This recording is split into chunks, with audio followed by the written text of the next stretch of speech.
C'est un plaisir pour moi d'être là pour vous informer pour l'édition de la mi-journée de ce vendredi 24 mars 2023. Et l'actualité reste dominée par le remaniement du gouvernement en République démocratique du Congo, gouvernement Sama 2. Et dans ce nouveau gouvernement dirigé par le Premier ministre congolais Jean-Michel Sama Lukonde Kyenge, trois grandes figures font leur entrée. Cette nouvelle équipe gouvernementale compte 58 membres, dont 11 ministres d'État, 29 ministres et une ministre déléguée et 12 vice-ministres, dont 19 femmes ministres au sein de ces gouvernements Sama 2. Suivez ces commentaires.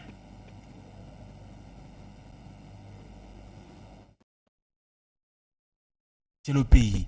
Sur 58 membres du gouvernement, 16 femmes ont été nommées dans cette équipe gouvernementale, parmi lesquelles 4 comme ministres d'État, 7 ministres et 5 comme vice-ministres. Parmi les nouveaux poids lourds du gouvernement figure à la défense l'ancien vice-président de la RDC du gouvernement 1+4 de 2003 à 2006, Jean-Pierre Bemba à la défense nationale.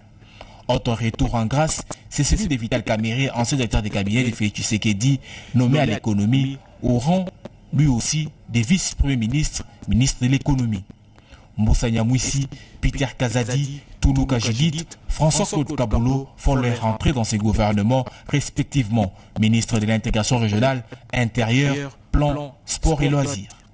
Certains autres ministres gardent leur portefeuille, entre autres Christophe Lutundula, François Robota, Jean-Pierre Liaou, Rose Mutombo Kiese, Daniel Asselo Okito, Jean-Jacques Bungani Mbanda, Daniel Asselo Okito, Jean-Jacques Bungani, Modero Simba, Amato Baïbazire, Serge Condé ont été éjectés du gouvernement Sama 2. Jean-Michel Sama Lukonde Kyenge est Premier ministre depuis février 2021. Le président de la République l'avait nommé pour conforter sa majorité après avoir mis fin à la coalition qu'il formait au sommet de l'État avec son prédécesseur Joseph Kabila Kabange. Et restons toujours dans ces chapitres du remaniement du gouvernement en RDC. Qu'est-ce que l'on peut attendre du nouveau, de cette nouvelle équipe du gouvernement Sama 2? Eric Izami parle de deux choses, la paix et le pain. Ici, il nous parle de trois noms, Jean-Pierre Bemba Gogo, Vital Kamerhe et Antipas Moussa Nyamwisi. Gouvernement Sama 2, l'on note l'arrivée des figures non négligeables de la scène politique congolaise. Jean-Pierre Bemba Gombo prend la défense nationale et les anciens combattants. En effet, le défi majeur du Congo-Kinshasa demeure la paix et le pain. Et à la défense, il est préférable d'avoir une personnalité qui puisse faire office d'un charisme pouvant faire peur aux voisins belliqueux. Bemba Gombo passe pour incarner cette posture. Vice-président de la République démocratique du Congo sous 1+4, cet économiste a été chef rebelle et dans ses rangs sont sortis des vaillants soldats comme Mamadou Ndala, etc. Aussi, pour les échéances à venir, Jean-Pierre Bemba Gombo reste l'un des leaders incontestés du Sud-Ubangi avec une incidence sérieuse sur le Nord et par extension dans tout l'ensemble du Grand Équateur. Vital Kamerhe Lwakanigini Kingi, réputé une bête politique. Il a été troisième dans une course électorale après Étienne Tshisekedi Wamulumba en 2011 pour la présidentielle. Il a un ancrage sérieux dans tous les Kivu, nord, sud et un peu partout au pays. Ancien président de l'Assemblée nationale, cet économiste est souvent présenté comme altruiste dans l'opinion nationale avec le sobriquet de vitamine K. Avec lui, les Congolais attendent l'amélioration des conditions de vie. Si à Bemba Gombo l'on parle sécurité et paix, avec Vital Kamerhe Lwakanigini, on évoque le pain pour se mettre au travail. Et puis après on pensera au progrès. Antipas Moussa Nyamwisi, figure de premier rang dans le Grand Nord, Beni Butembo. Il passe pour être celui qui peut réussir à apaiser les esprits des Congolais meurtris dans la partie est de la République démocratique du Congo. Il peut, par sa stature, assurer une bonne intégration tant à l'interne qu'à l'externe. Ayant la maîtrise de ce que peut penser le voisin de la partie orientale de la RDC, Moussa Nyamwisi peut être efficace pour contribuer au retour de la paix dans une intégration voulue profitable au Congo-Kinshasa. Et suivez à présent ce qu'a été la promesse de Jean-Pierre Bemba, une fois élu président, en ce qui concerne la situation de la paix dans la partie est de la RDC. D'une manière précise, ici à Goma, particulièrement au Nord Kivu, je m'engage en dehors les 6 mois.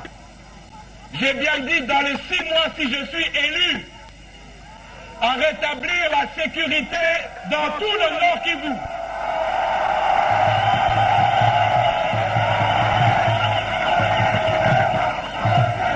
J'ai bien dit, dans les 6 mois, si je suis élu, je m'engage à désarmer les groupes, les milices armées. C'était là Jean-Pierre Bemba Gombo, nouveau ministre de la Défense du gouvernement Samadé. Et parlons autre chose. Processus électoral en République démocratique du Congo. Le président de la centrale électorale, Denis Kadima Kazadi, a visité jeudi 23 mars 2023 les centres de traitement CNT à la direction informatique du secrétariat exécutif national de la CENI, situé au siège de la centrale électorale où s'effectue actuellement l'opération de toilettage du fichier électoral conformément à son calendrier publié le 26 novembre 2022. La Commission électorale nationale indépendante CENI a démarré les traitements des données statistiques pour détecter les cas des doublons, les cas des enfants et les photos en vue de supprimer pour avoir un fichier électronique, un fichier électoral consolide et fiable pour préparer les élections en République démocratique du Congo. Accompagné d'une foule immense de ses partisans, ses membres du bureau politique de l'Union sacrée de la Nation et autorité morale du Parti des démocrates humanistes, le député national Prosper Ntunda Kasongo s'est enrôlé à l'école de Kibombo, chef-lieu du territoire portant le même nom, son fief électoral. Prosper Ntunda Kasongo, l'élu du peuple, en a profité de l'occasion pour demander à la population du territoire de Kibombo de s'enrôler massivement afin d'accroître le nombre de sièges. Bien avant cela, c'est lui qu'on appelle affectueusement Chef Tunda a présidé la cérémonie du lancement de son parti PDH à Kibombo devant plusieurs personnalités. Danse folklorique, animation et discours d'armement étaient au menu de cette activité. Je viens d'accomplir mon devoir civique. Je viens d'avoir ma carte d'électeur avec toute ma délégation. Et je suis aussi satisfait du fait que à Kibombo, les gens s'enrôlent massivement, malgré les difficultés techniques ainsi que l'insuffisance de centres d'enrôlement. Je continue à sensibiliser pour les 15 jours qu'on vient de nous acheter. Et tous ceux qui n'ont pas encore obtenu leur carte d'électeur le fassent le plus rapidement possible pour que nous puissions avoir le nombre d'enrôlés. Chemin faisant, alors qu'il revenait à Kindu, chef-lieu de la province du Maniema, l'élu de Kibombo a plusieurs fois été intercepté par la population qui a profité de poser à leur élu le problème qu'elle rencontre.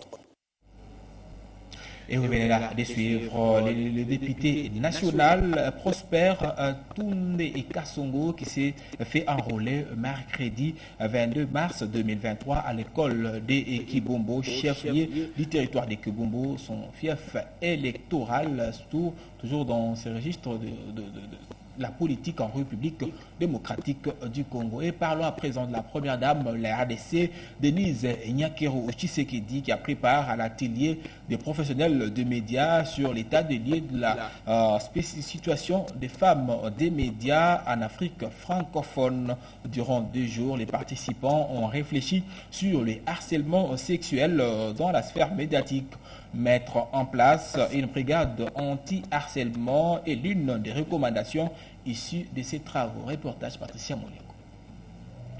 Installé en République démocratique du Congo, durant 2 jours, soit du 20 au 21 mars 2023, Les professionnels de médias ont fait un état de lieu sur la situation de femmes de médias en Afrique francophone.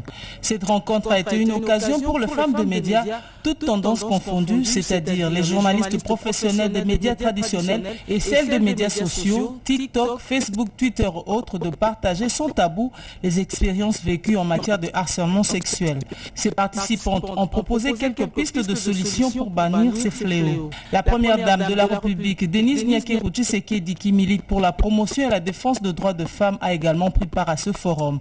Denise Nyakeru Tshisekedi a exhorté les professionnels de médias à dénoncer tout acte de violence. La présidente de la Fondation DNT a ensuite encouragé les professionnels des médias à appliquer l'éthique et le respect de la déontologie. Aujourd'hui, nous ne savons pas nous passer du média parce qu'on se réveille le matin. La première chose est d'avoir les informations sur les réseaux sociaux. La première chose est de savoir qu'est-ce qui circule. La question des violences basées sur les genres, c'est une question que nous vivons. Mais malheureusement, avec le poids de nos coutumes et des pratiques néfastes, nous considérons que c'est rien, alors que beaucoup de gens ont perdu leur estime de soi. Ils ont perdu leur respect seulement parce qu'ils ont été victimes. Zachary Bababaswe, initiateur de ce forum, a relevé la mission de ces travaux à l'échelle nationale, voire sous-régionale. Il a été constaté aussi que les femmes, lorsqu'elles sont à des postes de pouvoir de décision, ne promeuvent pas d'autres femmes. Donc il a été aussi demandé aux femmes d'encourager d'autres femmes à entrer et à être dans de meilleures conditions. Promouvoir les femmes à de postes de décision, les encourager les unes et les autres, mettre en place une brigade anti-harcèlement sont là quelques recommandations issues de ces travaux.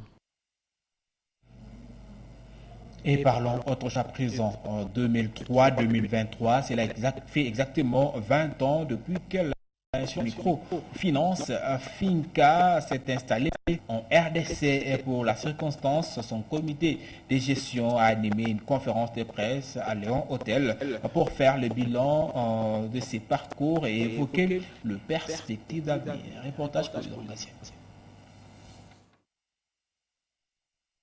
Installée en République démocratique du Congo en 2003, l'institution de microfinance Finca totalise à ce jour 20 ans d'existence. Un parcours réalisé dans un environnement qui a été rendu possible grâce notamment au soutien et à la confiance continue de sa clientèle, ses partenaires et ses salariés. Une véritable occasion aussi d'en présenter le bilan et les perspectives devant les médias. Ce que nous avons accompli ensemble, faisant de Finca RDC l'institution pionnière dans le secteur financier congolais, grâce à diverses innovations et initiatives, entre autres. Première institution à donner le crédit de groupe aux femmes. RDC Monde ezali sanga ya ba Congolais pona Congo. Na kati ya RDC Monde ba diaspora basangani ba yena mosolo na bango po ete batonga mboka na bango lokola bikolo mosusu batonga oyo ya bango. Yambala oyo bandeko na ngai ba diaspora ba décider, diaspora ya Congo est décidé ezokita na minute oyo. Plus de 70 000 c'est quoi? Plus de 70 000 vendus na kati ya compte. Poto koka kosala ba projet na biso. Boya ebele na ba contribution na bino bandeko na biso. Poto sala elongo, to sala makasi, poto tonga mboka na biso. Nga na famille na nga, to stoponi RDC Monde. Pona RDC Monde, transparence ezali. Bolingo ezali, sérieux ezali. RDC Monde, toza ko percer. Na kati ya kana, biso tozokota. Tozokota kaka boyi na kati ya kana. Tozo ya bandeko na ngai. Nzambe na nga batela bino, apambola bino.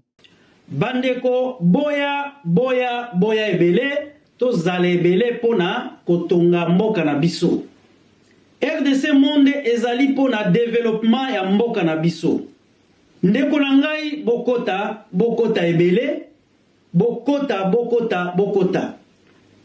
Bandugu yangu, bakongole yote, tukutane mukuje muingie ndani ya RDC Monde.